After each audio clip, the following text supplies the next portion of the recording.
Adaman na dagiti pasyente nga kasapulan ti dara ti Luna Apayaw, ti may payan ti tulong baban iti baligi, bloodletting activity an isangkat sa jay. Simuporta ditoy dagiti kamang ti Second Apayaw Provincial Mobile Force Company, voluntaryo ang nagidunar iti dara iti bloodletting activity anay sangkat. Wenno siyangkat iti Camp Governor Elias K. Mulot Senior Training Center iti Santa Lina, Luna.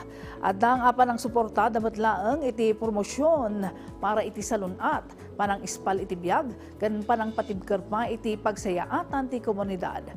Mamati iti police unit iti pagsasao nga a single bag of blood can save multiple lives. Together we give hope, share life, and make a difference.